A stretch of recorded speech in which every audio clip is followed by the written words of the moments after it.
All right, good morning, everybody. Today is Thursday, March 3rd, 2016, and this is Before the First Cup with Jules here on UCY.TV. Happy Thursday, everybody.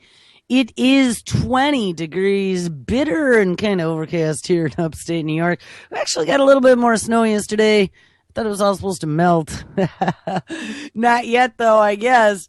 All right, where do we leave off? Yesterday, we titled the show Personality Downloads, Robot Soldiers, and Neurostimulation. Yeah, there was some pretty crazy stuff happening yesterday. We ended reading the article about researchers developing a I can't talk yet, matrixy style learning using, I think they were those little EEG head things that go over. They've been using them for a while to try to understand where locomotion and things happen in the brain for doing the brain-controlled computer interface. We've seen that before with the keyboard that you can control with your mind, keyboard and mouse. Would be kind of cool, especially on the days my knuckles are sore. I wouldn't mind that too much, but again, remember, Brain Project is in full swing across the globe right now, and you don't want anyone getting near your brain at this moment, I'm going to tell you. And hey, here's one side note, and I wasn't going to go here, but I guess I will if I can get there really quick. Speaking about going near your brain, MRIs, I caught this last night, and I wanted to mention it because my best friend's dad died after getting an MRI, and he had received the contrast dye, which is something that any MRI that I've had, and I've had a couple, and they weren't by choice, but I had some definite issues going on when I got real sick a few times. And the one time they thought it went to my brain, so that was like the first thing they did. I don't know. I had a sinus infection and got into my ear. And then I had 104 fever and couldn't see out of my left eye all of a sudden. So they got a little worried. I don't typically go run into the hospital, but that time it was kind of bad. And I had no idea even anything was wrong until that point. But anyway, my best friend's dad ended up getting going into stage 4 kidney failure after he got that contrast dye after being put into an MRI. And then ended up on dialysis for a couple of years and then died of sepsis after he got an infection. It was very sad. And I had known him for a good part of my life. And he always told me it was the dye. Well, a story came out, looks like back in June, but it came through my feed yesterday. IV drip drug used during an MRI leaves behind toxic metal residue in the brains of patients. What? Here we are, man. Science gone mad everywhere. I personally thought MRI was a pretty done deal. Like they'd figured that out a long time ago, and MRIs were the good ones as opposed to the X-rays and any of the other stuff because they just used magnetic resonance. They weren't using any type of real radiation on you. So I thought if there was anyone that you should get if something was wrong, even though it was lower resolution, was the MRI versus like a CAT scan. Well, it's not necessarily true. And they're always going to want to put their dye in because they can't see it, they say. They can't see it. We got to put in the dye. Magnetic resonance imaging is a technology that produces detailed pictures of organs, tissues, bones, and other internal body structures for the purposes of detecting and diagnosing diseases. Commonly, a type of intravenous drug is a contrast agent and is used to improve the visibility of internal structures during an MRI. Now, I don't know, I've had probably 3, maybe 4, and every time they gave me that contrast dye, always telling me that we had to have it because they couldn't see it very well. Otherwise, to improve the visibility of internal structures during an MRI, a new research article verifies past claims that some of these contrast agents pass the blood-brain barrier and leave a potentially toxic metal. Ding, ding, ding. What? So you've been going for these medical procedures. They've been giving you this contrast dye wantonly. I guarantee you that there aren't very many MRIs that they do without that contrast dye. You got to be careful though, because I know some of it you can be allergic. My mom, the one time, they put the IV in and it starts going in, and then she tells me, they say, "Oh, you're not allergic to fish, by the way, are you?" And she's like, yeah, some fish. I guess there's iodine or something. Maybe it's not all dyes. I don't know. I just remember one time she was freaking out after she got out of there because they had asked her that question, and they should have done it beforehand. Anyway, so it passes the blood-brain barrier and leaves behind a potentially toxic metal. Now, how many other things that we've been sold, bagged, tagged, fed, how many other procedures, medications, I don't know, food, things in our environment are we coming near ingesting, getting injected into us, vaccines? That, even if we give them the benefit of the doubt to say, you didn't know, now we've done more research and you do know, how many other things are toxic, crossing that blood-brain barrier, causing inflammatory bowel diseases? I was just looking at one of these DARPA, I was reading about ElectRx. I've talked about that a bunch of times, and that's where they're using the sound waves and the magnetics and things to be able to manipulate the vagus nerve to combat disease. And I noticed 3 out of maybe 7 actually, of the big medical institutions and universities that got DARPA money to do research on the vagus nerve and different diseases and curing them happen to be on inflammatory bowel disease. And you want to know, and I'm going to get off the topic here, but there are a lot of people, and I went through this 20 plus odd year journey myself with my health. But one of the first things that happened to me and people that I've met that have come to me and said, wow, something's really wrong, is that you stop being able to properly digest foods. Like in my case, it was meat. Meat just wouldn't digest, sit like a rock rotting in my gut. Just would no longer digest, like digestive enzymes had stopped being produced or something. And then the next thing that happens after that is that every time you eat something, all your insides swell up. Like you're having an allergic reaction. Now, what on earth could be causing that? Oh, well, back in the 90s, we didn't know that they were putting GMO into our food without telling us.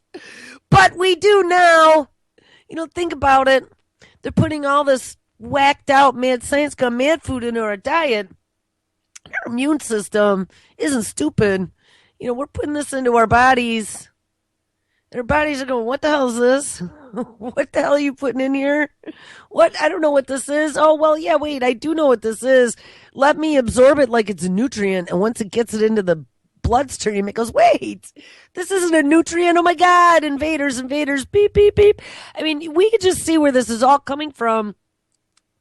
They really have farmed us like farm animals to be able to feed the medical industrial complex, and the medical industrial complex, along with the tech industrial complex, has now been put right up onto the top of the food chain. All right, let's get back to this MRI thing, because then I got other disturbing Google stories that we need to talk about today. All right, so this contrast dye that they've been using for MRIs, this gadolinium, it looks like gadolinium, it's hard in the morning, and my bifocals, man, I think I need to get a new set. These are too hard to see straight. Gadolinium, maybe that's what it is. A new research article verifies past claims that some of these contrast agents pass the blood-brain barrier and leave behind a potentially toxic metal. Gadolinium-based contrast agents, GBCAs for short, have been used over the last 25 years in more than 100 million patients around the world. Their safety profile was believed to be exceptional, since just 0.03% of all administrations resulted in negative side effects for patients. These commonly used compounds are based on, as their name suggests, gadolinium. This metal ion moves differently within the magnetic field, and that's the reason it is used during an MRI. Unfortunately, gadolinium is known to be toxic. And what I started thinking about while I was reading this is some of our past research in nanotechnology, where we discovered that even though they say the nanoparticles break down or eventually filter their way out of your bloodstream, we read in one of the documents that we were discovering how nanotech worked and how the body flushed it out, that a lot of it they were finding in studies accumulated in your liver, in your kidney, and your other organs, and didn't actually get expelled like they originally had hoped it would. Anyway, unfortunately, gadolinium is known to be toxic. For many years, scientists generally presumed the patient's bodies excreted GBCA shortly after the MRI, and whatever tiny amount of the drug remained behind was simply inconsequential, causing no detrimental health effects. That's pretty much the way that they had sold us on nanotech. And in 2006, though, 2 European studies suggested a relationship between GBCA and nephrogenic system fibrosis, NSF, a serious syndrome that is potentially fatal in patients with renal disease. Now, I told you my best friend's dad had one of these MRIs with contrast dye done, and the next thing he knows, he's in stage 4 kidney failure. He told me that he knew for a fact it was the contrast dye. He said, Jules, don't. He's still coming. I don't even remember. Little grasshopper, I think. Don't ever get the dye. Don't get the dye, he would say. When I read this, I couldn't believe it because I was like, he was right. He was right. And I probably had 3 MRIs since then over the last 10 years or so. In 2006, and those were all because I almost died 3 times in the last 10 years, just so you guys know that. Kind of wakes you up and makes you look at life a little bit differently. In 2006, though, 2 Europeans suggested the relationship between GBCA and nephrogenic systemic fibrosis, a serious syndrome that is potentially fatal in patients with renal disease. And following these studies, the Food and Drug Administration revised its labeling requirements and warnings in 2006 and then again in 2010. But then another study published in December of 2013 suggested the possibility that a toxic component of GBCA may remain in the body and the brain long after the MRI is completed. Now, interesting, 2006 and 2010, they revised their labeling requirements. I would have to say 2006, 2008, or 9, somewhere around there. Maybe even 2011. Nobody mentioned a word to me before they put that dye into me that it could ruin my kidneys or could leave toxic material inside of me, or maybe I should do a body cleanse when I'm done. Not a word.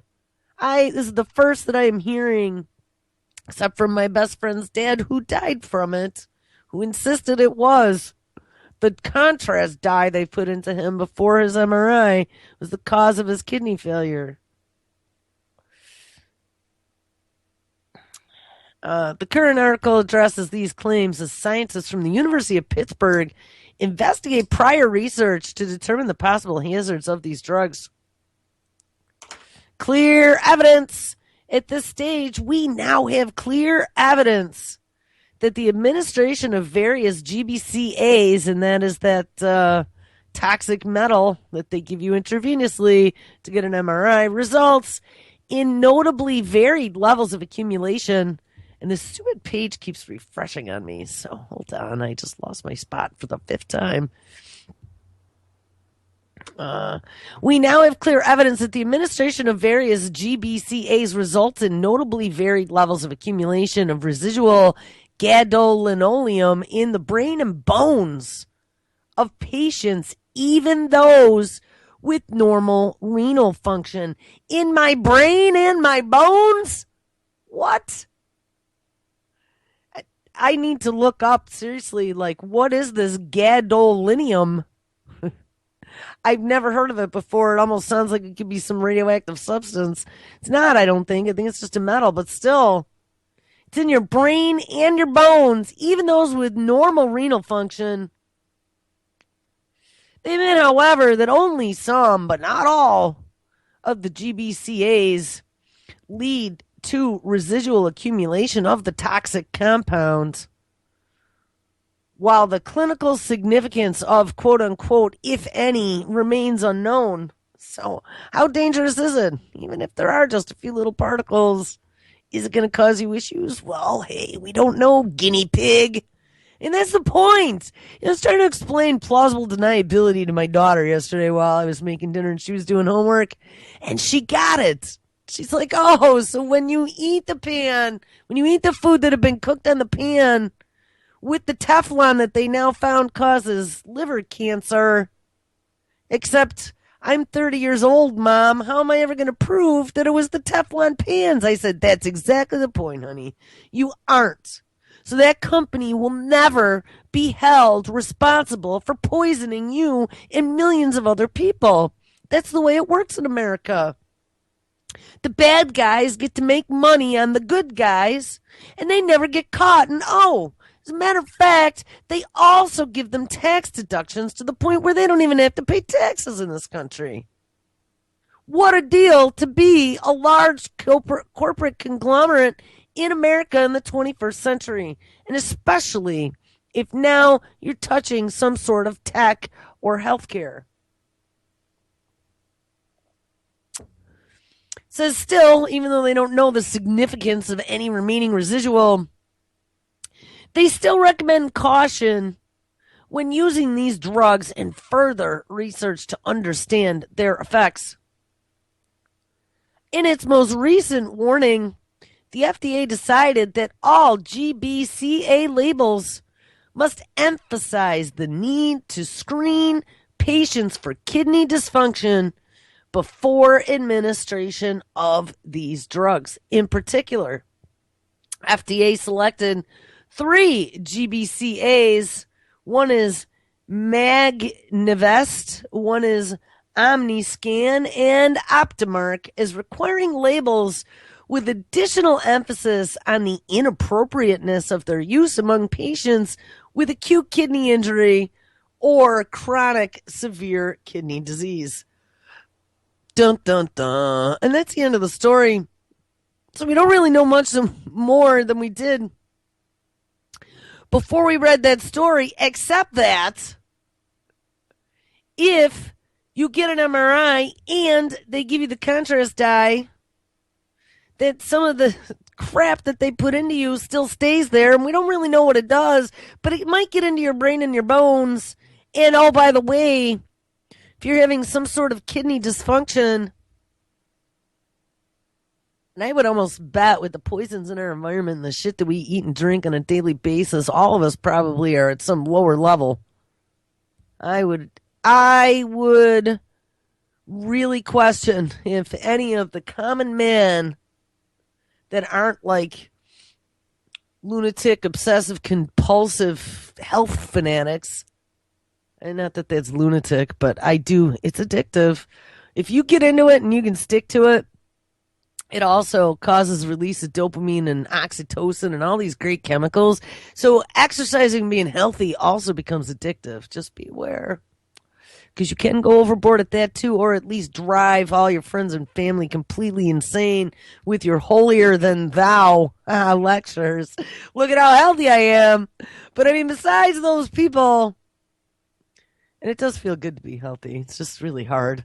Um, Besides those people, probably the majority of us have some sort of loss of function from our optimal bodily processes. So I would be very cautious if you ever, especially an MRI, like I said, this caught my attention because somebody very close to me died and kept telling me that it was the dye. So, all right, so where do we go from here? I don't know. Do we finish our learning style matrix? I better kill this now, because now everything is not working, but I got a whole show lined up, so it better. Do. Got a whole show lined up, and it better. Do. All my tabs are just spinning now, and no stories are available. Come on. How about anybody? Anybody? All right, well, this one came up, so this is the next one we're going to do. We're not going to go in my order. This one came up probably, I would say, a month ago. Yeah, almost a month ago. Good old DARPA story right out of DARPA, DARPA.mil in my feed. Minimally invasive, quote-unquote, stenode, and this pretty much has hit the mainstream now over the last month. This was a very first press release, but now I've seen all kinds of like consumerized stories showing pretty pictures and showing how it's the size of a paperclip, and oh my god, big breakthrough. But remember, they put another name on it once it's in the consumer world. This was right from the lizard's mouth. DARPA's website, minimally invasive stenode. No, stentrode. Sorry. Bifocals. STENTRODE. So kind of like a stent. If you have a vein or an artery collapse, they will put a stent in. But this is a stentrode. So let's use our imagination and think about that one for a minute. Stentrode. Where would that go? Well, hey, you know what? Brain implants are a little too scary for people. Cutting into the brain and doing things that seem like Frankenstein. You know, we did it on National Geographic on live TV for Parkinson's, and, well, people were a little alarmed real time. We took that Nielsen rating. So we came up with a better way to put those implants in that didn't require cutting the skull open. And this might help combat some of those resistant consumers. I could just hear them talking behind closed doors. Minimally invasive stentrode shows potential as a neural interface for the brain. Implantable device repurposes stent technology to enable direct recording from neurons. Now, my dad has a stent. He had a stroke back, God, it seems like eons ago. It was probably 12, maybe 15 years ago. He had a car accident about a week before, and the airbag had deployed. And he totaled his truck, but he walked away and thought he was fine. But I remember talking to him on the phone during the week, and I was asking him about what happened, and we got off the phone. I called my mother back, and I was like, wow, is he drinking? He sounded like he was drinking. He was slurring his words and whatever. She's like, no, not that I know of. Well, I guess a couple days later, unbeknownst to me, he was up early. My mother was still sleeping, and he couldn't get up off the couch. His legs stopped moving. And then he still didn't say anything, though. And I think it was later on during that day, my mother found him on the floor, and he couldn't get up. And that's when they discovered that he'd been having these TIAs, the mini strokes. Took them quite a number of days to find where it was happening, but what had happened, apparently, is when the airbags deployed and he had impact, it had perforated the lining of his carotid artery right in his neck. And when they kept putting him into the MRIs or the cat. I don't know if they had him an MRI or CAT scan. Doesn't matter. He got a whole bunch of them, and they couldn't find anything wrong. They couldn't find where it was coming from. He was in ICU for 3 or 4 days, and they kept sending him to the center to get his scans done. They couldn't find anything until he was in the machine the last time, and he had the big one. And it ends up that it was just a little too low to be caught on the scanner because it was in his neck. It wasn't in his head. And so the way they fixed it, and they actually, at the time, the neurological hospital in Buffalo, which is now gone, but they are still, I think they built it somewhere else, but the old building is gone. And they were a top research hospital. They made a movie about my dad because he was one of the first guinea pigs. Remember, if you're desperate and dying, he was one of the very first guinea pigs that got the contrast dye in the brain to show where the blood flow was being blocked. And they made a movie about him, a training film, a case study, like we've talked about, like they want to do for the 21st Century Care Act. They made one about my dad, about how it saved his life. He has no, and he really doesn't. I mean, it was miraculous that the man has no lasting side effects after having this massive stroke. And they credit that to being able to see quickly where the blockage was. What they did was they put a stent in, and it opened things up. He's got to go once a year, and he gets a scan, and they make sure that the blood's flowing properly and whatever. Well, DARPA has now used that same technology of stents and put an implant into it to be able to connect directly to single neurons. A DARPA-funded research team has created a novel neural recording device. Neural recording, guys. Yeah, record your brainwaves. A neural recording device that can be implanted into the brain through what? Oh, no, we don't have to cut your skull anymore. Right through your blood vessels. Reducing the need for invasive surgeries and the risks associated with breaching the blood-brain barrier. The technology was developed under DARPA's Reliable Neural Interface Technology, which is called the ReNet program, and offers new potential for safely expanding the use of brain-machine interfaces to treat physical disabilities and neurological disorders. In an article published in Nature Biotechnology, researchers in the Vascular Bionics Laboratory, at the University of Melbourne, led by neurologist Thomas Oakley, describes a proof-of-concept result from a study conducted in sheep that demonstrate high-fidelity measurements taken from the motor cortex, which is the region of the brain responsible for controlling voluntary movements. What? So, wait a minute. They're making an implant, and they're doing research, inserting that implant as a way to control voluntary movements. So we're talking like voluntary versus involuntary, like the ones that are autonomic, like breathing or heart beating or things of that nature. Voluntary are like talking, running, I don't know, arguing. Those are all voluntary movements. Talking, using a novel device the size of a paperclip. This new device, which Oxley's team dubbed the Stentrode, was adapted from off-the-shelf stent technology, a familiar therapeutic tool for clearing and repairing blood vessels, including now an array of electrodes. The researchers also addressed the dual challenge of making the device flexible enough to safely pass through curving blood vessels, yet stiff enough that the array can emerge from the delivery tube at its destination.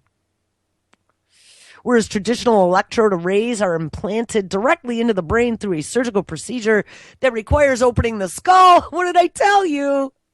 That's just too scary.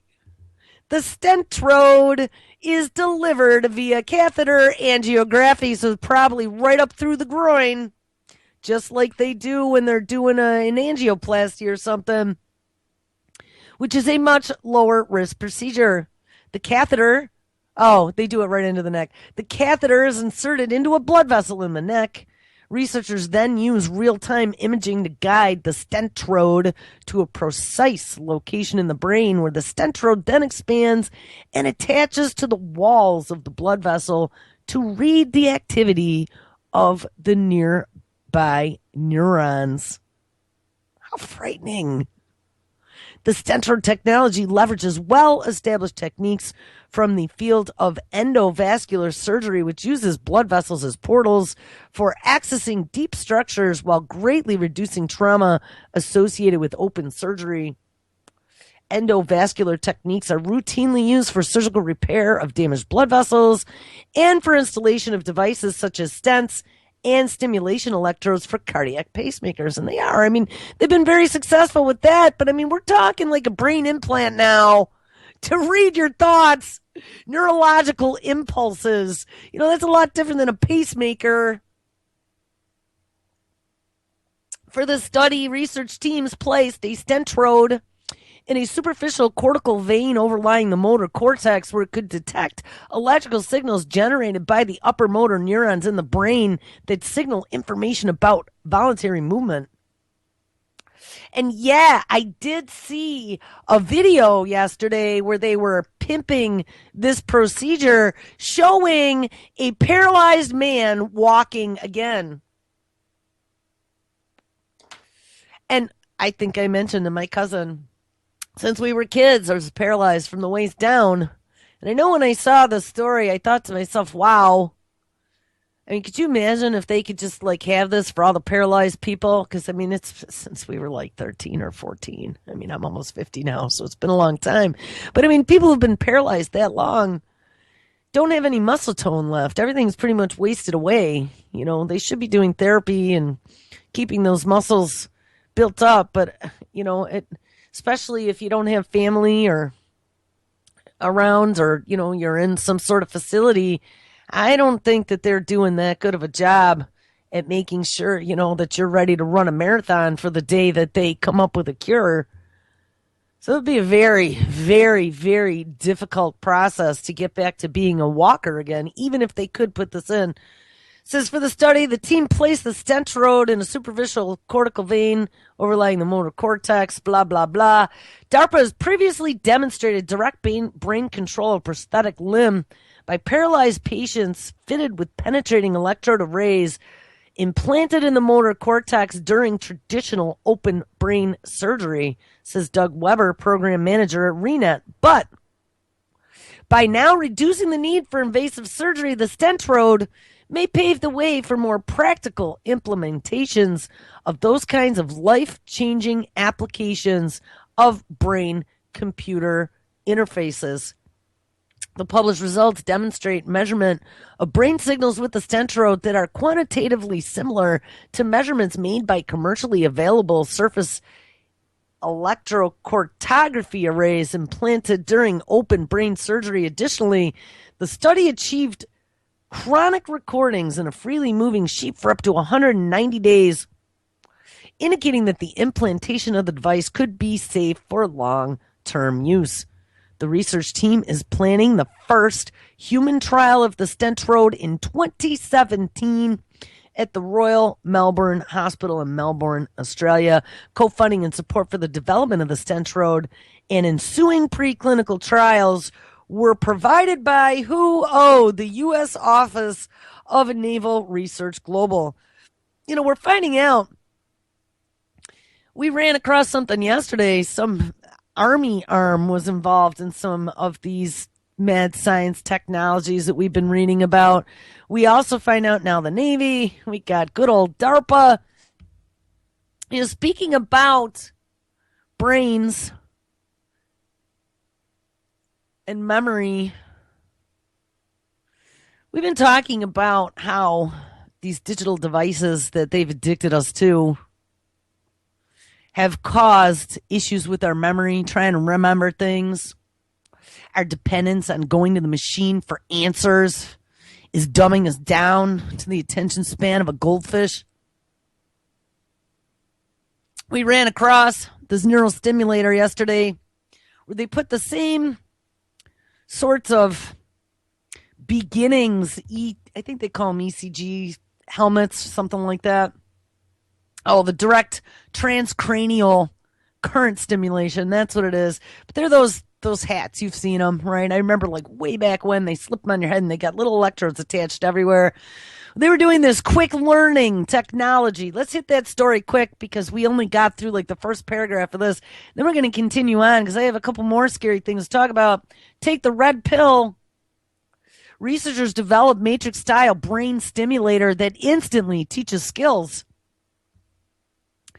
Researchers exploring the world of neuroscience are venturing deep down the rabbit hole, creating what they claim is a new brain stimulator that can instantly improve an individual's ability to learn new skills. I mean, what a crazy 21st century this is going to be as they crack. And I mean, we are just in the first years of discovering what the brain is doing. And look at all this insane stuff. How long is it going to be before you and me and our kids don't have control over our own thoughts or actions anymore? If we already don't, you know what I mean? Like, I mean, they could already with tones and things. There have been all kinds of quote unquote conspiracy theories about being able to mind control with frequencies and things. But as we were digging in yesterday and maybe even all week, I don't know, there's something to the whole frequency thing. I'm going to look a little bit at the ElectRx program from DARPA here in a second. But it's frightening. There are things that they're discovering that will put us to a new level of enslavement. Anyway, these new brain stimulators can instantly improve an individual's ability to learn new skills. The startling news comes from HRL Laboratories, which compared the new device to technology depicted in the movie The Matrix that showed highly advanced software instantly teaching the character Neo advanced martial arts. And in this case, they sought to transfer skills from a professional airplane pilot to those who did not know how to fly a plane. Published this month in the journal Frontiers of Human Neuroscience, the research found that the low current electrical brain stimulation can modulate the learning of complex real world skills. Research led by Dr. Matthew Phillips analyzed the brain activity patterns of 6 commercial and military pilots. And after mapping out their brain activity, the team then used transcranial direct current stimulation to, quote, transmit these patterns onto a novice subject as they learned to pilot an airplane in a realistic flight simulator. Subjects who received brain stimulation via electrode-embedded head caps improved their piloting abilities, HRL said in a statement. When the 32 novice pilots sat down to take their flight simulator tests, researchers used the low current stimulations to duplicate the brain activity seen in professional pilots, even delivering placebo signals to ensure accuracy of their results. However, don't think that the average person will be successfully piloting fighter jets anytime soon, as there are reasons to be wary of the research at this stage. According to Popular Mechanics, the company that owns the Frontier of Human Neuroscience journal, called Frontiers Media, has had to retract studies in the past and has had its publishing methods called into question. Now, let me just stop there for a second, because we also discovered quite a time ago that, yeah, most scientific publications have research that have been published and found later to be absolute utter bullshit or wrong or fraudulent, yet the FDA hasn't made them retract any of that. So, I don't know, just because of the fact that they've had to retract things, I would almost say kudos versus letting wrong information stay out there forever that people then base studies upon. So I wouldn't call bullshit too bad on that. I would actually say thank you very much if you find something fraudulent for getting rid of it. Nevertheless, the researchers at HRL are excited about the potential that they believe they've uncovered. And I mean, if you were a company and you were rolling the dice on making $1 million on some sort of new technology, would you roll it out and be excited if you knew it didn't work? I mean, maybe, but what a gamble that would be. I would think you'd wait until you were pretty certain that there were some results that meant something before you did a press release and a study. HRL noted that direct cranial stimulation can help stroke patients recover faster than typical, as well as increase your creativity. Oh, yes. Remember, Kurzweil wants us all to be creative, sitting around eating grapes, being fed by robots in the future. So make sure you put on your cranial trans-stimulation cap as well. And believe that more is possible. He says, we are discovering more about optimizing, personalizing, and adapting brain stimulation protocols, and we will likely see these technologies become routine in training and classroom environments. Oh my God. Don't put my kid in one of these caps. It is possible that brain stimulation could be implemented for classes like driver training, SAT preparation, and language learning. What? So we're talking like children. Driver training, yeah, you're probably about 15. SAT prep, you're probably what? To take the SATs, you're maybe 16, 17. Language learning, 14, 15, yeah. That sounds like a good place to start experimenting with these technologies. So that is that. We've talked about the devices, dopamine addictions, that little ding every time we get an email, and how it's caused us to stop being able to remember things properly. Well, a new study came out yesterday. Medical Express printed it. Study links mobile device addiction, right? That's the dopamine, to depression and anxiety. Well, this could explain a lot. So we have an entire society now addicted to devices, but oh, holy shit, we also have the large majority of the population on antidepressants. Wonder why? Well, the study links mobile device addiction to depression and anxiety. Yes. Is cell phone use detrimental to mental health?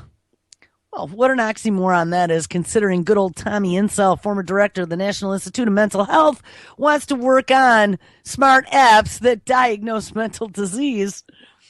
Is a cell phone use detrimental to mental health? Well, a new study from the University of Illinois finds that addiction to, and not simply the use of, mobile technology is linked to anxiety and depression in college-age students.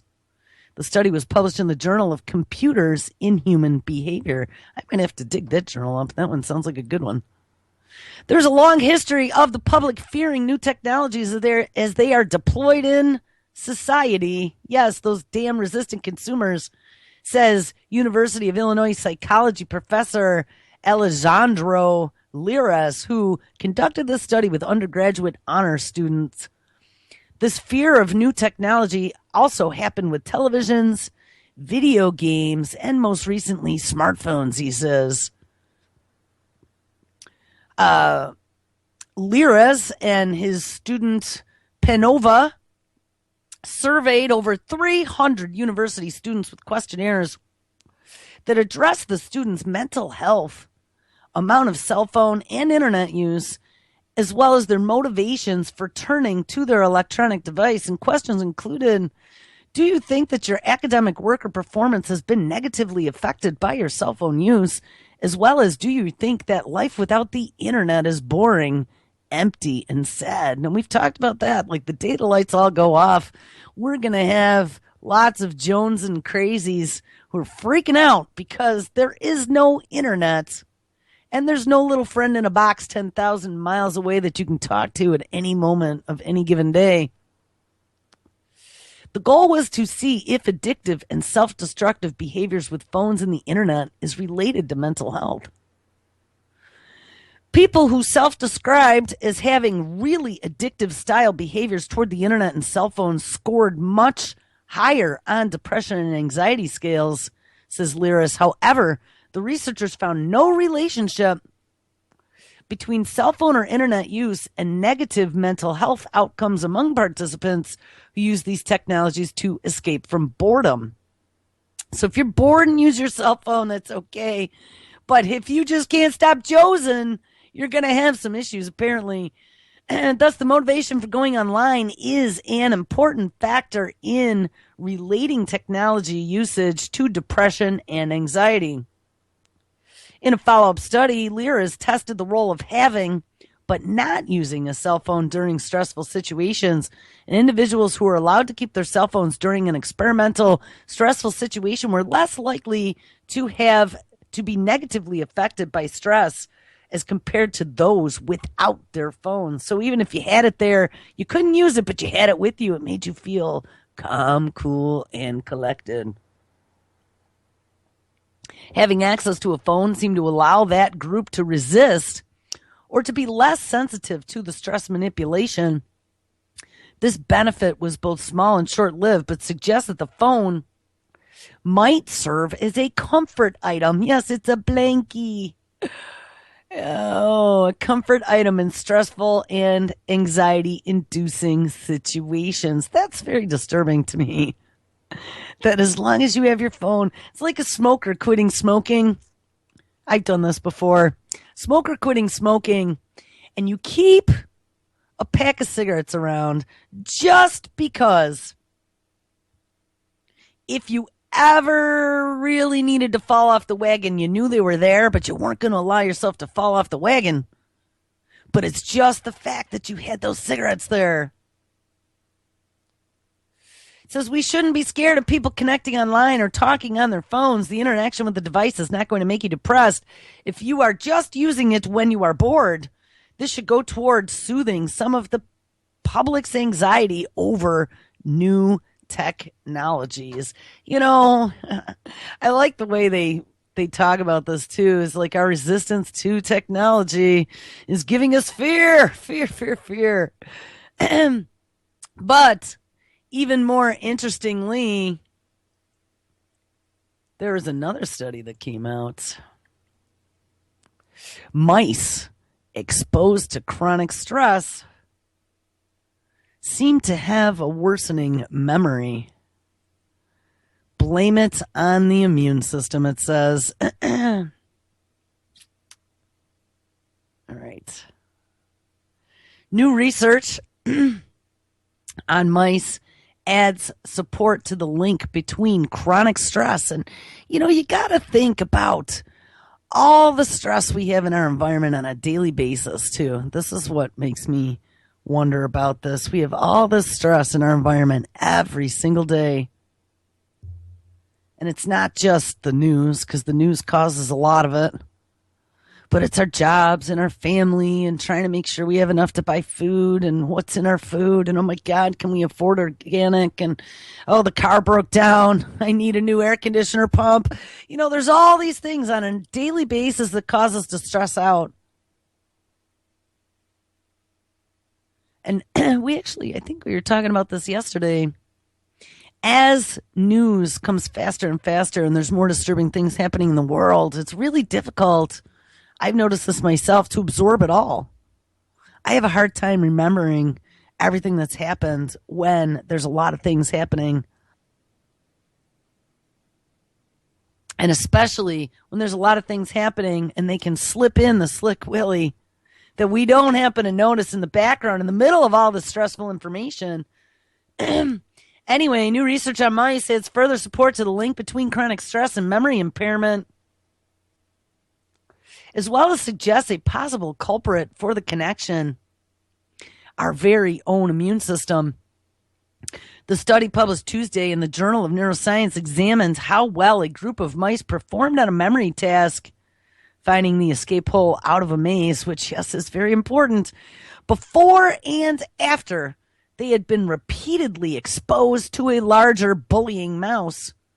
And when compared to a control group of mice that were mercifully left alone, the bullied mice proved less able to remember their way out of the maze. So, you know, guys, think about this. I mean, and if they're understanding this about the brain, keep us stressed out, because we're not going to be able to figure out how to get out of this. We're not going to be able to figure out how to fix our problems because of our stress. The stressed mice did not recall the way out of the maze. says Associate Professor of Neuroscience at Ohio State University, Jonathan Gott, about in a statement, the mice that weren't stressed, they really remembered it. In humans, it is widely established that acute bouts of stress can interfere with our ability to both form and retain short-term memories. And I think that's a story we did yesterday. But when it comes to chronic long-term stress, however, like, the type of stress that jobs cause, I had about 13 years of chronic long-term stress. The connection is less conclusive, with some research showing that certain people are more vulnerable to memory impairments than others, as well as autoimmune diseases and all kinds of other things. In either case, it is theorized that the hippocampus, the region of the brain that plays a large part in memory and learning, is the primary source of dysfunction, since it's also been shown that experiencing stress causes it to undergo subtle changes.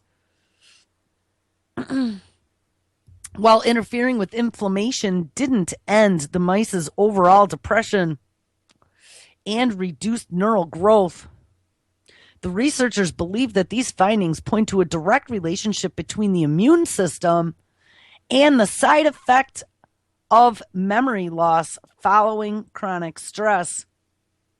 When the current researchers looked at their overworked mice's hippocampus, they found noticeable changes, namely inflammation caused by their owner's immune system. And I've said that for a very long time, having been a sufferer of autoimmune disease, that it was the stress that caused it. It sends your body into this state of adrenal fatigue where your cortisol levels have gotten so high and your body doesn't know how to deal with this complete imbalance that's been caused. All your flight or fight chemicals have been pumping, and you learn to live on the stress hormones that then tend to cause disease. I also found another one. Hold on. There was another one about cancer. Study finds that chronic stress really does spread cancer in the body. I mean, if there was any reason to not be stressed, guys, and I mean, that's what this whole world is all about, is to stress you out.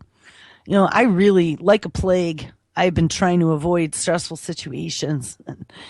And this network has become a stressful situation, which is a bit of a problem for me, because I'm trying to find my way out of. But stress is not good in any way, shape, or form. Study finds chronic stress really does spread cancer in the body. When mice are exposed to chronic ongoing stress, their lymphatic systems, that's what I said, undergo physical changes that make it quicker and easier for cancer to spread throughout their bodies. Although the study has not yet been replicated in humans, it's a huge step toward understanding how stress, which has long been linked to cancer progression, actually helps tumor cells escape. But more importantly, the researchers have already found a drug, of course they have, to stop this from happening. And they are now testing it in women with breast cancer. So don't worry. No one is going to be telling you to relax your way through cancer. Not for a minute are we suggesting that someone who's been diagnosed with cancer should not be stressed, because it would have to be one of the most stressful situations. But rather now, how do we look after cancer patients? Because this suggests that stress not only affects the patient's well-being, but also gets into the body and affects how a tumor progresses. And, there have been studies on meditation and things of that nature, helping people with cancer actually survive. There seems to be a longer survival rate with people who've done things such as meditation or prayer. And I don't know, whether or not there's a big man sitting in a throne upstairs that's listening, I don't think so. But if you understand about cymatics and different brainwave states like we started talking about yesterday, and being able to control your own body, and we're going to look at a story, maybe tomorrow we'll get there, about being able to control your own DNA. I mean, in the beginning I thought, what a bunch of hooey, but It's actually out of Scientific American, changing our DNA through mind control.